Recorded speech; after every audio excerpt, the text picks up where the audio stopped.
All right, welcome everyone to this. Well, I got a little echo back here, so we'll kill that. Welcome everyone to episode 29. If I have my numbers right, episode 29 of BeGrowthDriven.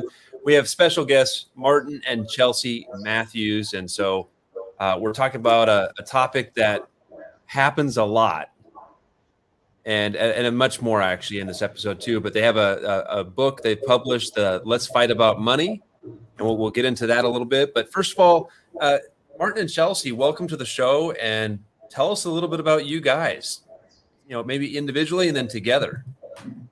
Well, thank you so much for having us. We're really excited to be here. Martin and I, we're married, we're parents, we're in business together, and we have a combined 19 years experience in the financial industry. We have an life insurance and financial services agency, and we're authors of that book that you just showed, Let's Fight About Money. And, it helps couples communicate about money, handle conflict, and build what's called an unbreakable financial house. So we like to share a lot of our successful actions that we've learned in our own life and through helping hundreds and hundreds of clients to strengthen their financial house and really create the life that they truly want to live.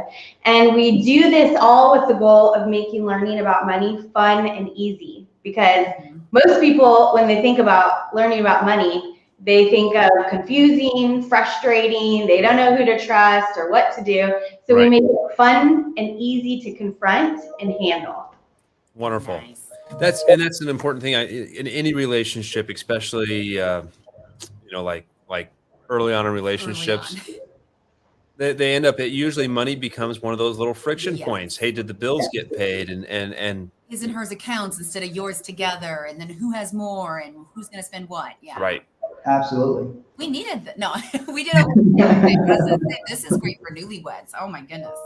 Absolutely. Well, typically when you start dating somebody, you don't have financial discussions. You may talk about things that you enjoy or, things that you want to accomplish even, but you don't feel like, what's your credit score? What's your credit score and how much do you have in the bank, Or how much debt you might have. The other person has no clue, and then you get married and it's a surprise, and that shouldn't be that way. Yeah, absolutely. Chelsea's got some stories. Oh, yeah. That could be the next book, publish some stories. Yeah. I'm on the personal side of things. The first exposure I ever had was seeing your guys' book online on your Facebook. How long have you two been married? Tell us a little bit about that, your story. So we've been married for 6 years. Chelsea always looks to me because she always forgets. So we got married 6 years ago, the day before Thanksgiving. So it's like, she's like, I know it's before Thanksgiving, I just don't remember the date. So. But I forgot Thanksgiving isn't always on the same date.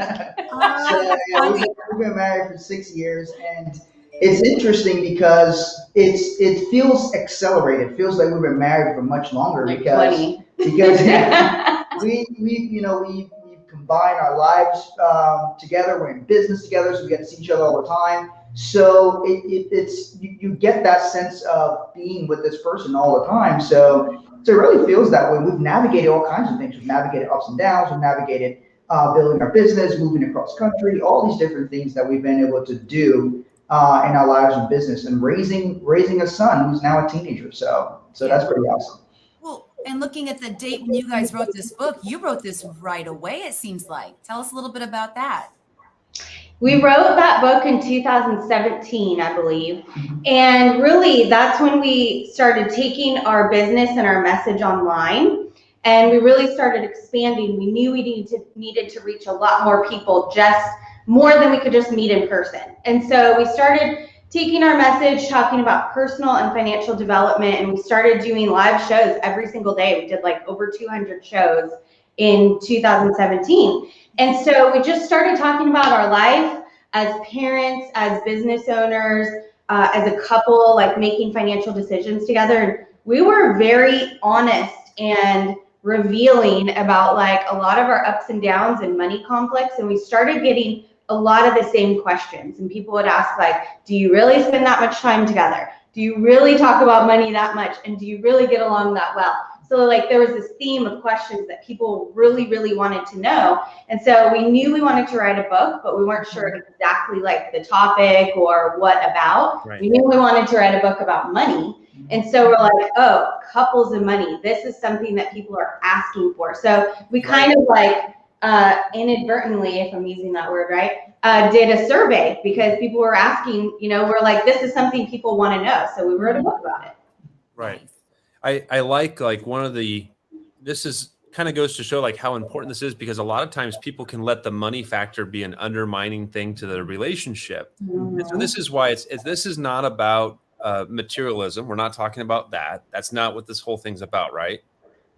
You know, it's about, you know, that money's a critical component as far as to take care of the material needs of a family, of a relationship, but it often becomes that friction point. And oftentimes, though, unfortunately, people let that undermine the relationship as well. Yeah. And so you guys actually talk about that on page 37, talk about the duck. Don't duck, right? And I like that. You're using a nice little acronym someone can remember. Hey, defensive, undermine, criticize, know it all. Yeah. Tell us a little bit about that, I guess, if not to throw you on the spot in the book, but. No, absolutely. Because it's like there's most of the times whenever somebody's having a problem and the problem keeps going on, it's because they're not confronting it. Yeah. So you can't handle something that you're not willing to confront. So if there's an underlying issue, whether it is infidelity, it's money, communication, whatever it is, you've got to confront it in order to handle it. So when we're saying don't duck, it's about like, okay, what are the rules of how we're going to confront this? How do we confront this so it doesn't turn into a big fight and we get worse, we get angrier than the issue we're trying to handle, because then the issue doesn't actually get handled, it just gets kicked further down. So when you don't undermine the person and don't be a know-it-all, because sometimes you're communicating with your partner and you can invalidate them by either not listening to what they're saying, not paying attention, and making them wrong.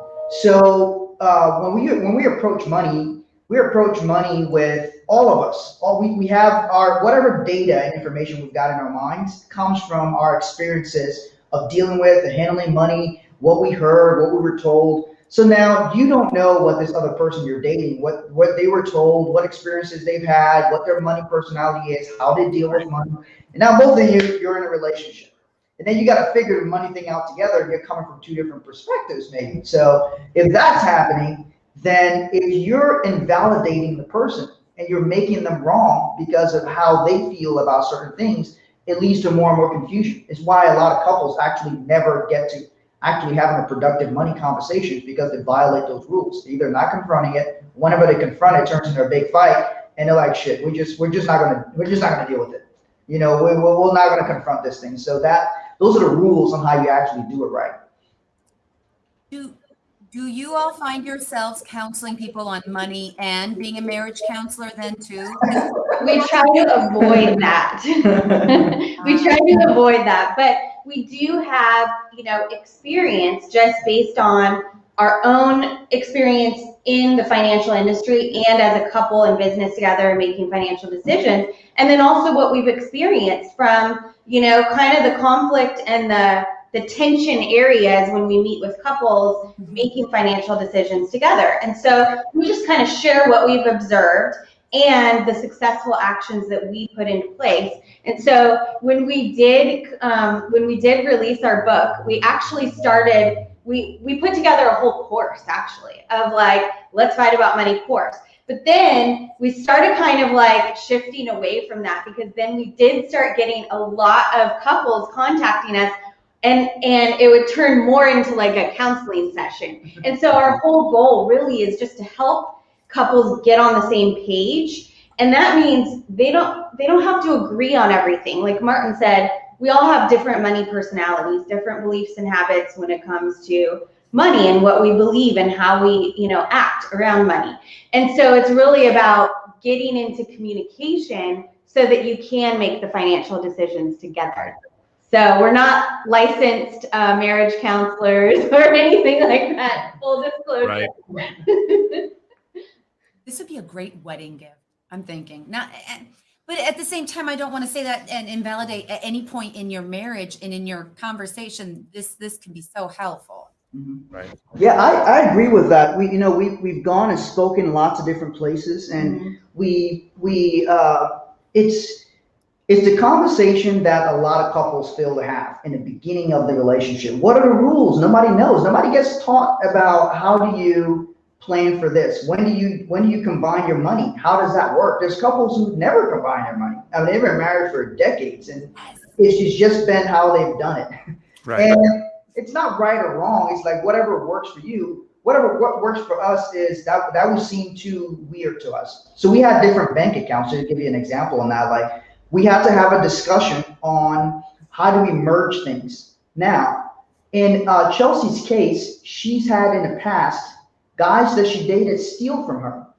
So there was apprehension on combining money and combining finances. If I didn't understand that, right? So when we talk about in Duck, don't get defensive, because if I didn't understand that Chelsea had that experience and I didn't talk to her about it, I could have gotten defensive and thinking she just thinks I'm irresponsible. She doesn't think I know how to handle money well. Why does she not want to combine or talk more about the finances, whatever it is. So by having that understanding, I'm like, okay, so this is what happened in her world. She dated people who stole from her. She dated guys who had children on the side and never told her, and she thought she was helping the guy pay down debts, but the guy was paying child support with the money.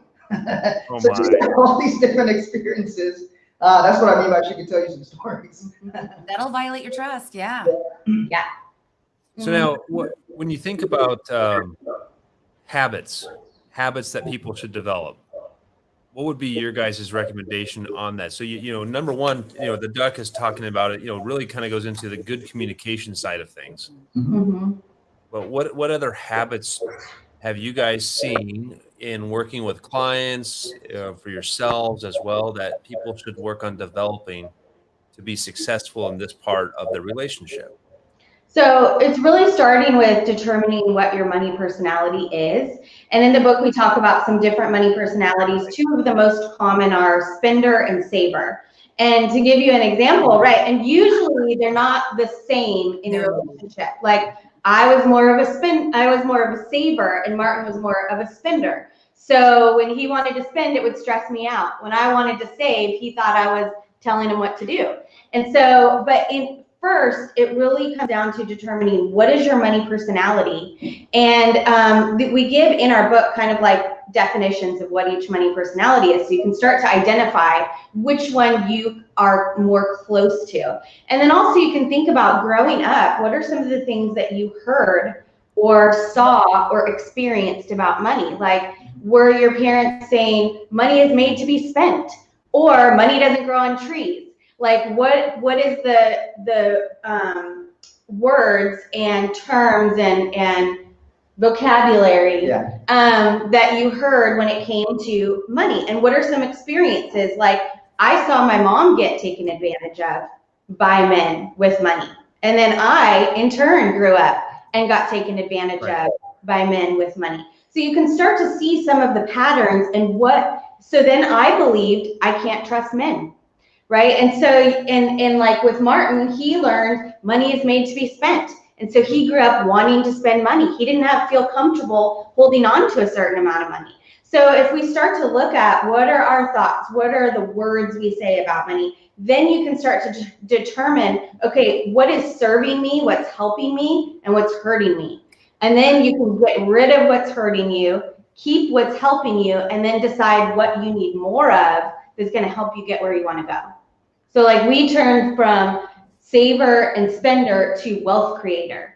And I still have my saving habits and he still has his spending habits, but he looks at how can we spend to grow wealth, and I look at, hey, how can we spend so we can save more, like so we can grow more and spend more, and how can I be okay with spending more to be able to grow more wealth?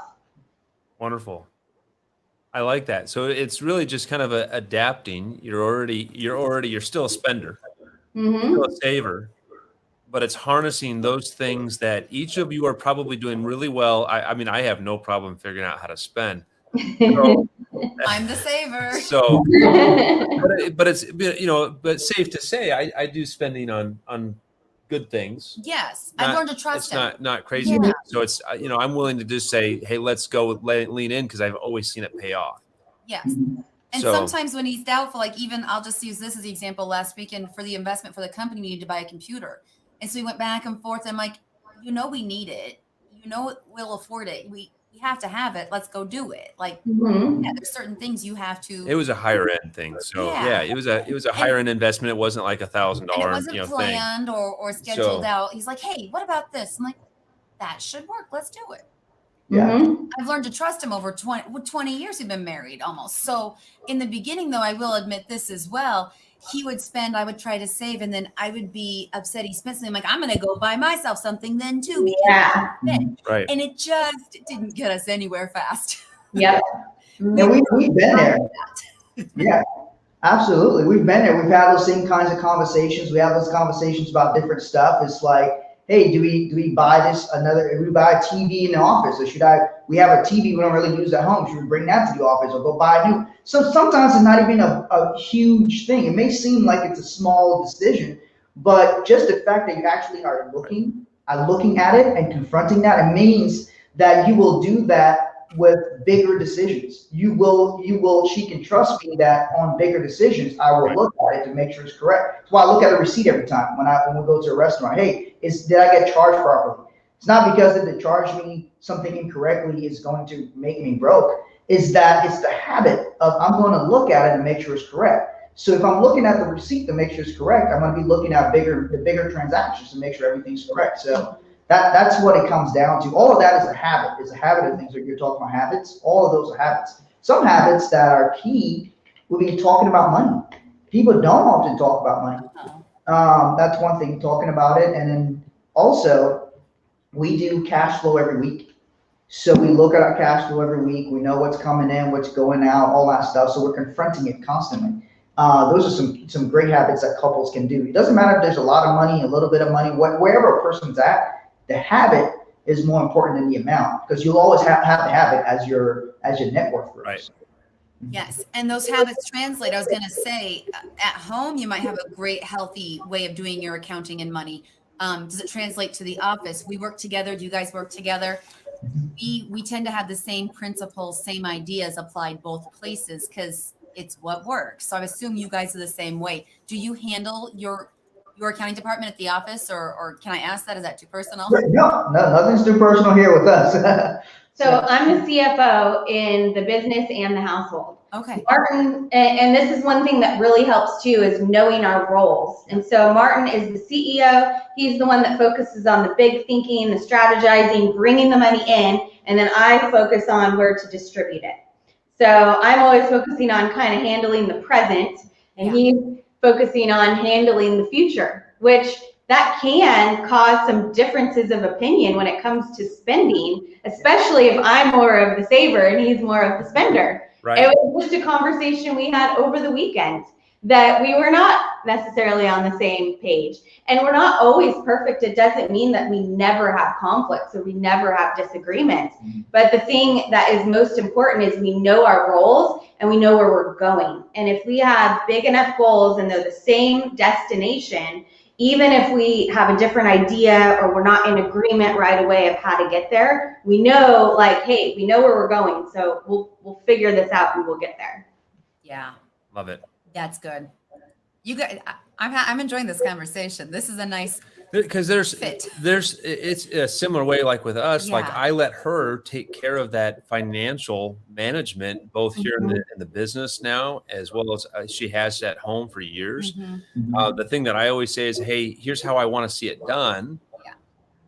these are the things that are indicators to me. And so anytime I look into the box, so to speak, I want to see that the machine's still working a certain way. Mhm. I should be able to look and see at a certain, simple, quick report, where are we at if Yeah. you weren't there, Mhm. right? And just know where everything's at. So And then make decisions accordingly. I shouldn't, I say to the kids sometimes, I know your dad will want it this way. And I should say, I know we want it this way because it's been long enough now.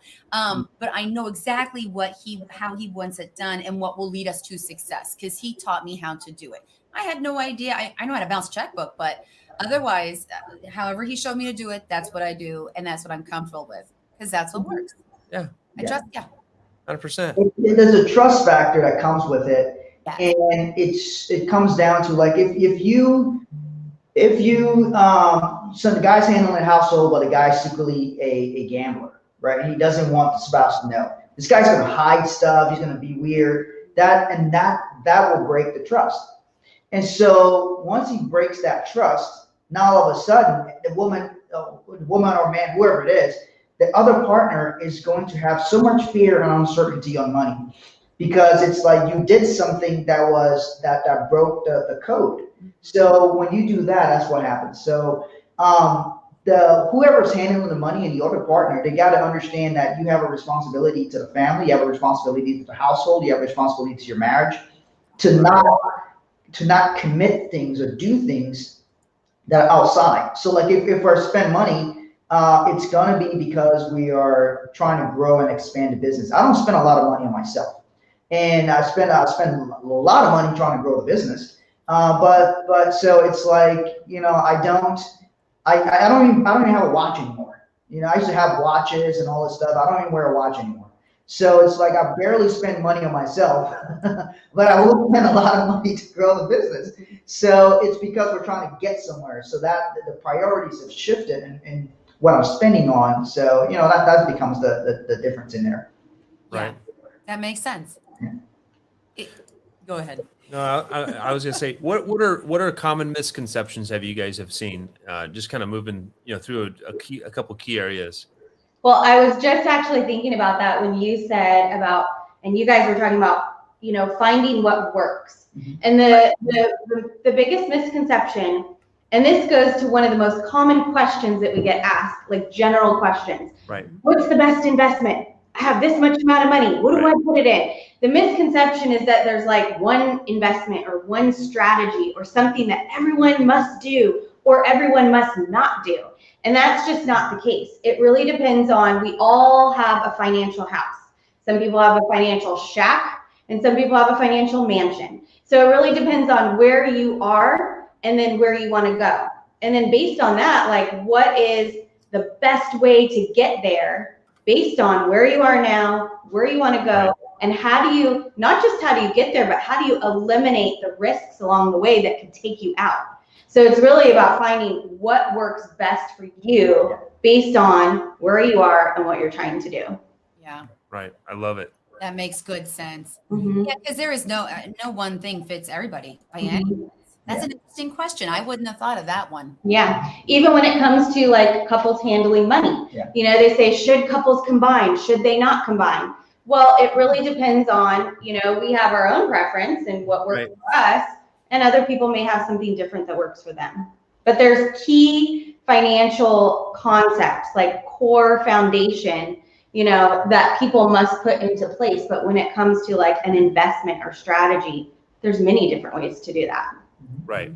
It has to be. I mean, I guess the thinking that I would have on that too is it's like if you are a couple, this is what we're talking about, there has to be some middle ground where you guys meet, and there has to be some reasonableness there and discernment that what you're after is a stronger union there between in a family relationship.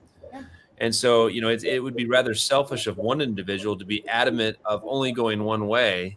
Yeah. If you can't figure out a nice little solid middle ground. So, kind of leading into that, how well do you guys work together? When it comes to business.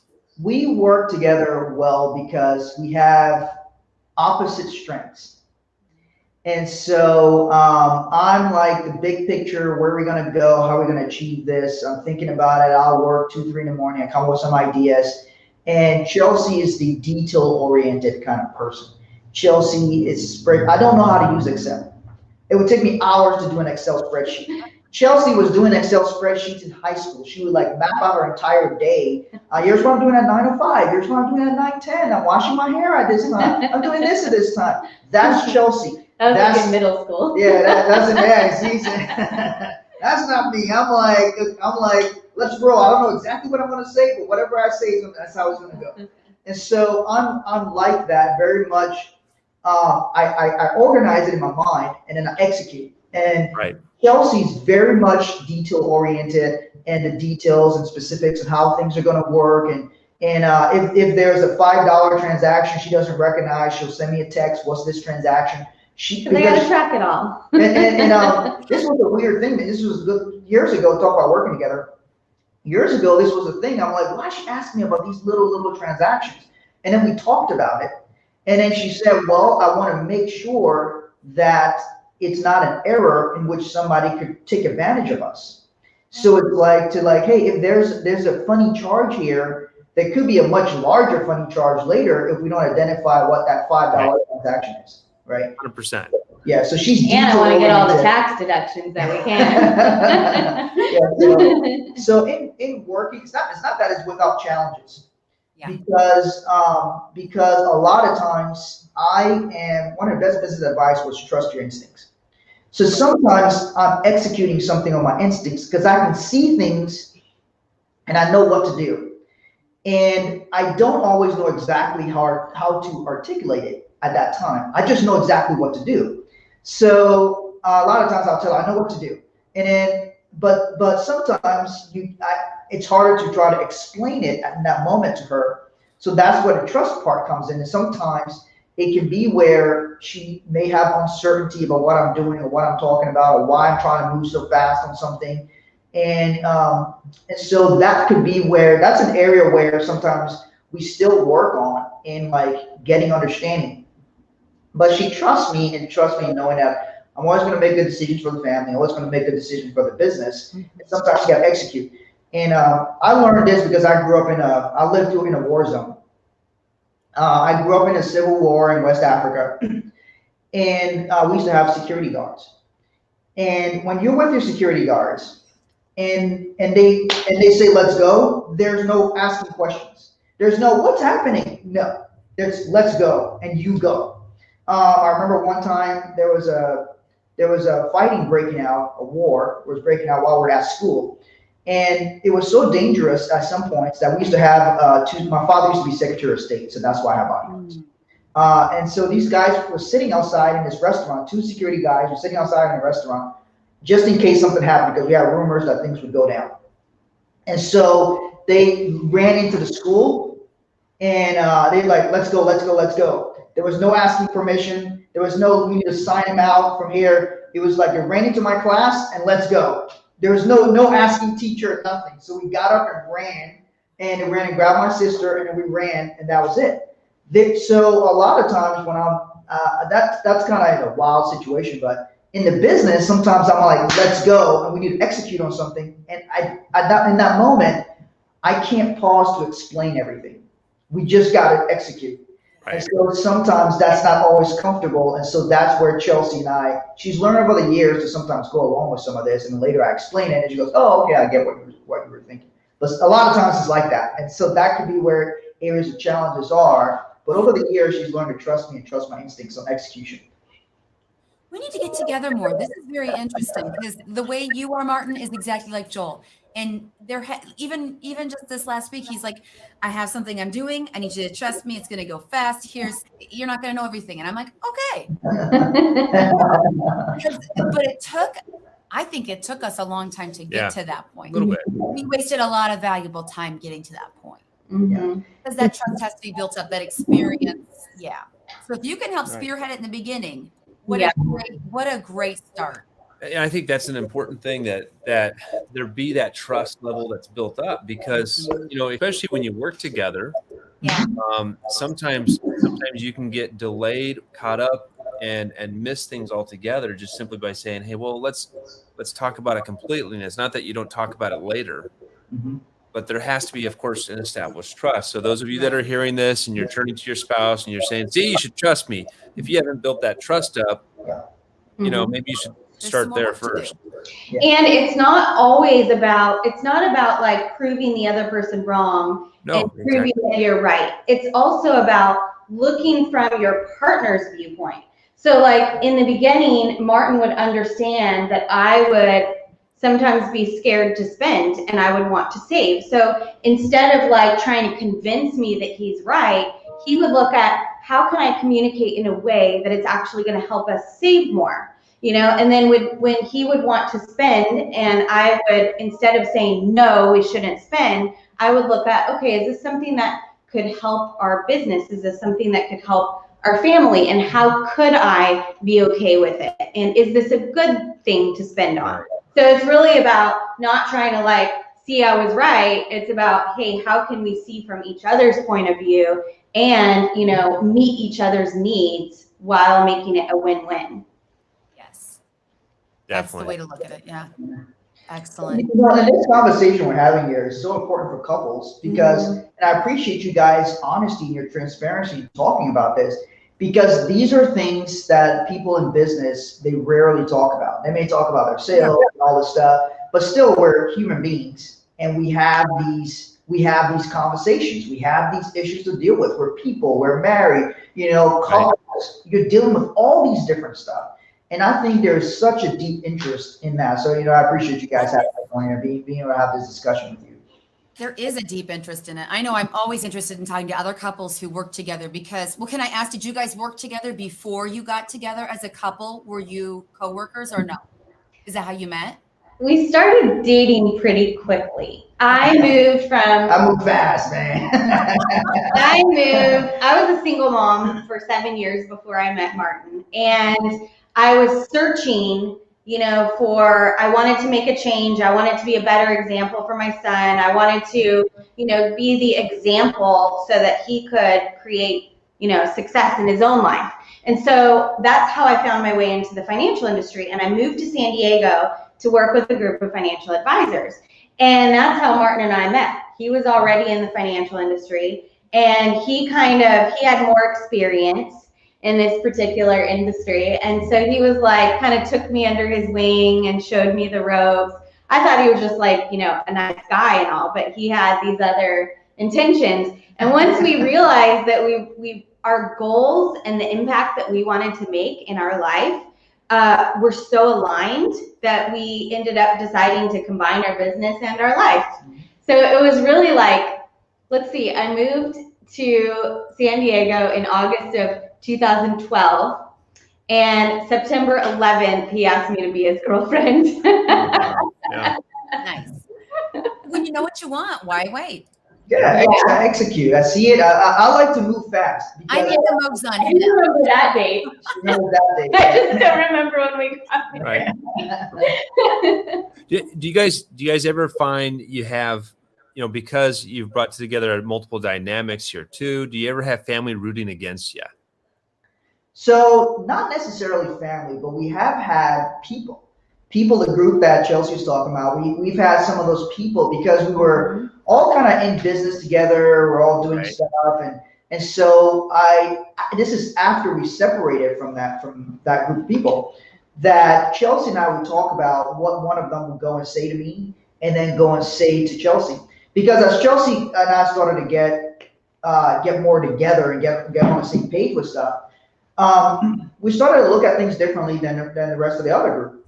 And so then they started to undermine the relationship by going and saying things to Chelsea, coming and saying things to me, which we didn't find out about. So because we understood where we were going, those things didn't stop the relationship from working. And which is funny because some of them introduced us together, you know, got to help introduce us and allowed us to, you know, get together and all that. So it's families has never really rooted against us. My family loves Chelsea. They all love Chelsea. You know, my mom loves Chelsea, my sisters, you know, all of that. And, you know, my father passed away before before I met Chelsea. So I think he would have loved her. I think he would have just thought she's like the perfect wife for me. And, and so her family loves me, her dad. Before Chelsea and I got married, we went to California where her mom and dad live. Her mom and dad got divorced years ago, but both of them live in Northern California. So we went to spend some time there. And I mean, her parents are great friends. So I asked her dad his permission to marry her. And that he just thought that was such an important thing. And I would never want to get married to somebody and didn't speak to their parents, speak to their father about that. And so, her family loves me. They're good advocates for us. So we've been fortunate in that sense. We've never ran into issues like that. Good. I'm laughing because my parents were more encouraging and in favor of me being with Martin than I was at the time. Yeah. Because, Oh my! because, So they were pushing it together. Yeah. well, yeah, we got together very quickly, and then we took a little bit of a break because I got a little scared because I kind of had this thinking that I don't need a man, I could take care of myself. Like I had all these bad relationships before, and so for a while, I thought I never wanted to get married. And then I realized it actually started, it's amazing the things we'll do for our kids that we don't do for ourselves, is I realized I was cheating William out of having a father in his life because his biological dad is not in his life. And so I thought, well, maybe one day I could have a relationship. Well, so that William could have a male role model in his life. Yeah. So then I started thinking, well, what kind of man would I want in our life? And so I actually made a list of like all the qualities that I would want in a relationship. Then I realized, oh, I got to become the person that would attract that kind of person. So I spent, probably a year kind of like working on myself and getting the right mindset and doing the right things. So by the time that was right when I moved to San Diego. And so it was like all of a sudden this guy shows up and all of these things are lined up that are on my list of qualities. And I was thinking like, maybe in a few years, I'll meet the right person. Like, let me get, we just moved to a different state. I was starting a new career. William was starting a new school. So it's like down the road, I have all this other stuff to focus on. And then, when you get yourself ready and when you're clear on what you want, it shows up whether you're ready or not. Right. There you go. And so I was like, whoa. I don't know if I'm ready for this.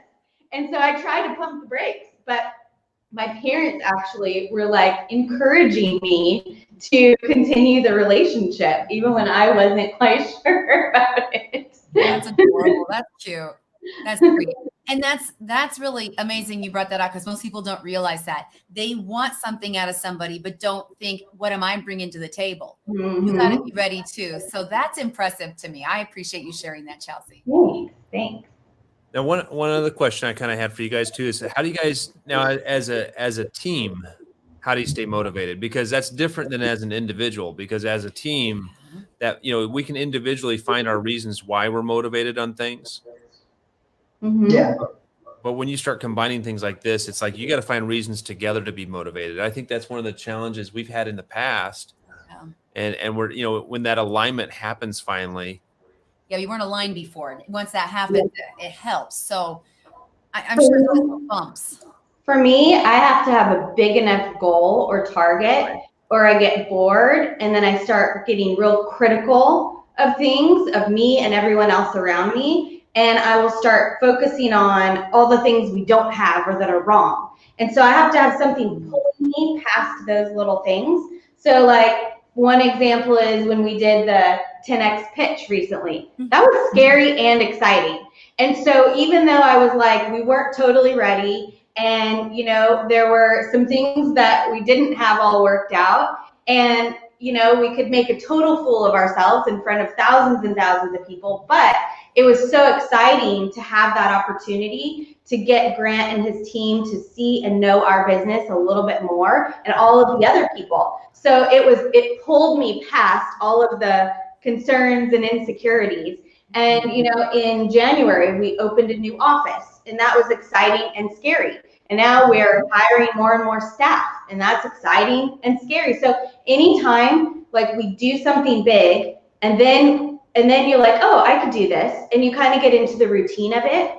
And that's where it's dangerous, because then you kind of get comfortable, and then I get bored, and then I get restless. So for me, we have to have big enough goals that are exciting and scary that we're not quite sure if we could totally reach. Are you going to make it or not? It's like, I don't know, but Right. we'll give it our all, because, you know, when you have something that you don't quite know exactly how you're going to execute or accomplish, it keeps pulling you forward. But if it's something that you're like, yeah, I got that, then you're just going to kind of like, you know, stay stagnant.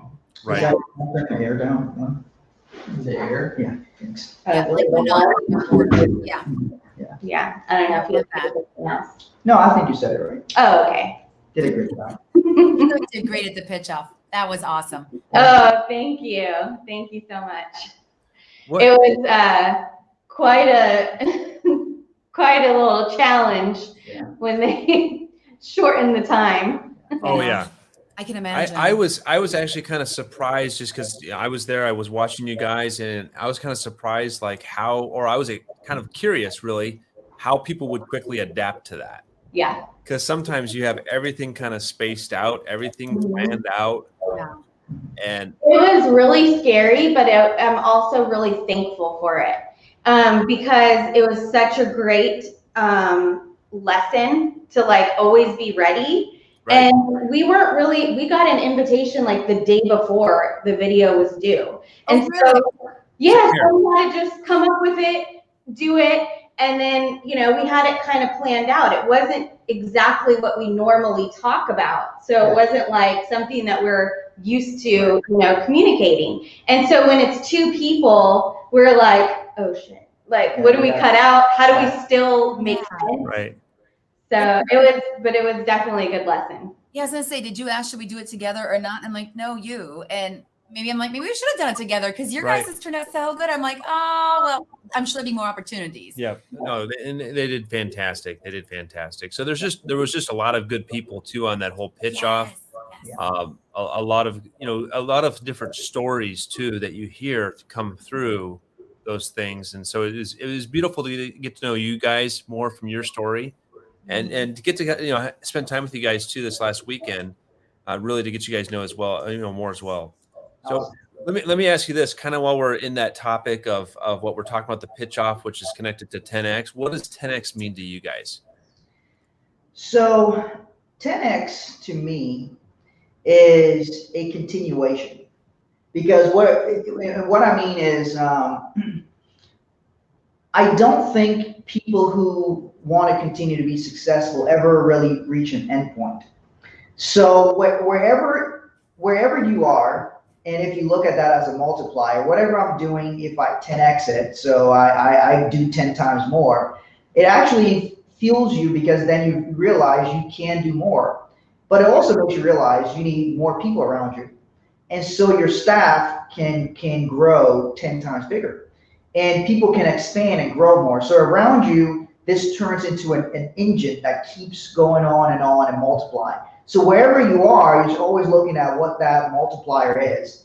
Right. And it's something that's like perpetual motion. Because I always say we keep stats and graph in our business. And every week. So there's no top to there's no ceiling to my graph. There's no top, there's no lid to the graph.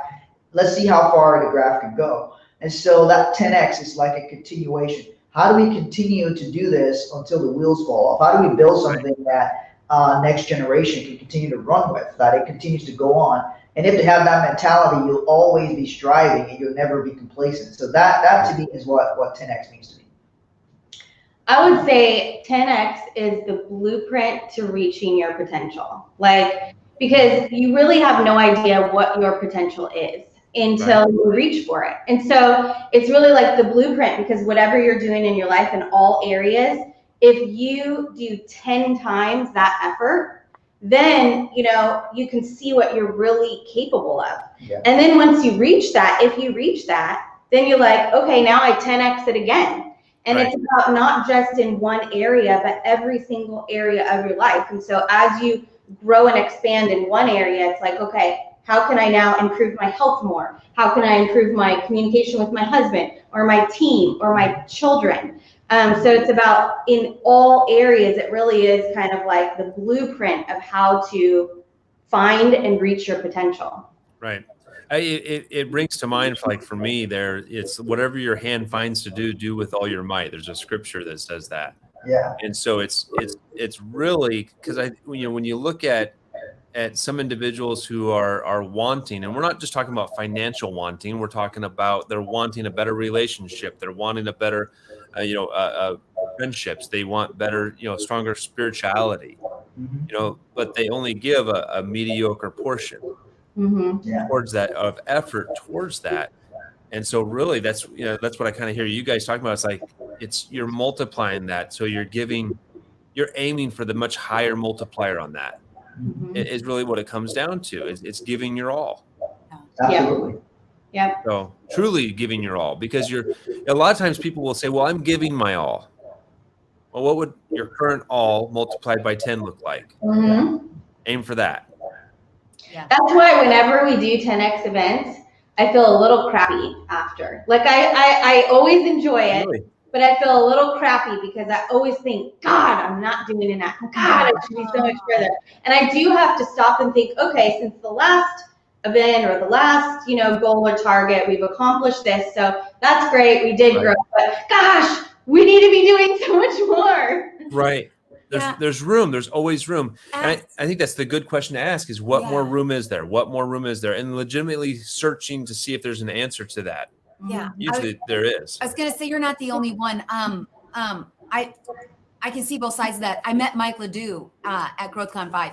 And on day 2, I met him and he motivated me tremendously. And he goes, I need to do more. I'm like, you are here with success. You're on stage. Right. And he goes, I need to do more. I'm not doing enough. Like he had this weight on him and he's trying to diversify. But I'm like, again, it's surprising when you're doing good, you just keep wanting to do more good. And that was where he was at. I mean, look at Grant. Grant's always saying, when are we going to make it? When am I going to actually do something? And it's like, as long as you're alive and able. I know there was a gal, a mentor, and she was older and she worked till the day she died. She was a nurse. And she said, as long as I can help somebody, why wouldn't I? Like she had no retirement plan. And that's how she worked till the day she died. She wanted to help people. And that's kind of the thought, like what is retirement? I know you guys plan for that. But at the same time, as long as you want to be productive and work with all your might. You've got it in you, do it. Yeah. Right. Yeah, and we plan for it absolutely differently because it's like we want people to keep working. So we even change the way people think about it, or we work on changing the way people think about it so that they can work, but not working just for the money. They can work and do the things that they want to do, but have the money part taken care of. And that way you have, because we have clients who are retired. None of our clients who are retired are not working. Even if they're retired, they're retired, they always go and do something. Even my mom retired last month. My mom is about to start a whole new venture. So even in her retirement, she's going to be doing something different, something new. So it's actually a pretty cool thing in which we do that, because it's not about going and sitting on the beach and just doing nothing. Because that's how you're going to, you think the beach is cool until you go and sit there for a year, and then you're freaking going to start going downhill. But if you're productive while you're doing out there, you're challenging yourself, you're doing some cool, awesome things, you're like, man, this is cool. And you start producing something is how you feel good. When you produce something, you actually feel good about yourself. So if you want to keep feeling good about what you're doing, keep producing. It doesn't matter if it's big or small. You made your bed, you produced a well-made bed. You clean your room, you produced a clean room. You do your laundry, you produced clean laundry. So you whatever you produce is then now you feel good about something. You got something done. And so if somebody's in retirement and doing that, absolutely, we champion those people all day long. And the key too with that is eliminating financial risks along the way. So that could take you out. Yeah. And so the stronger that you can build your financial house, the more that you can do those things, 100%. The more you can fund the things that you want to do in your life. Yeah. Right. Right. And again, you guys have touched on this too. It doesn't matter if you have a little or a lot. That's not what we're talking about. It's touching into the habits, the beliefs that you have on it, how you work together with what you have there. And obviously that's going to build a stronger financial side of the future. You still got to fix the other sides too, the communication and everything else. So They're all foundation. They're all part of the foundation. yeah, Absolutely. I love it. And then there's a short video here I'm going to play that you guys gave us here real quick. So let's show the audience this. Oh, we did. If there's audio. Uh-oh. There's no audio. There's no audio on that one. I think we're just introducing the book in there, huh? I think we're introducing the book there. So what we'll do is we will provide the link for that. You guys we'll go out there and we'll grab the YouTube link. We'll update things. Awesome. Is it there already? Let's see here. Okay. We'll get that figured out. We'll get that posted and shared with this so that way people can see that. Yes. So Awesome. fantastic. Martin and Chelsea, thank you so much for taking your time out of your day to spend with us. We definitely appreciate it. Hey, Joel and Audrey, thanks so much, guys. It's always fun. We had a great time at GrowthCon. we partied a little bit. Yeah. Yep. That was, it's great when couples be able to go together and do stuff like that, and just let loose a little bit and have a good time, but still get things done. So, it's great. We're hanging out with Joel. We had lunch with him before we caught our flight on a few days ago. So. Nice. So it's great hanging out with you guys. I look forward to it. Look forward to seeing you guys more. Yeah, just thank you guys so much. It's so great getting to know you guys more and more and connecting and supporting each other. We love connecting with other couples in business. Same here. 100%. And for those of you watching too, go out there and get your copy. We'll put the link in the descriptions here of this episode so that way you can go find your copy of Let's Fight About Money. Definitely something that couples should read. Oh, there we go. We got it right there. Perfect. Yes. Cool. Go get the book. Fantastic. Go get the book. So again, Martin and Chelsea, thank you so much for joining us today. We're really excited. We really appreciate that. And of course, next week, join us back for another special episode of BeGrowthDriven. I don't even have the theme yet. We'll find out. All right. I know we have some special guests coming up. I know we have some special guests coming up. Week. We're just working out the scheduling there. So Yes. again, be great because nothing else pays.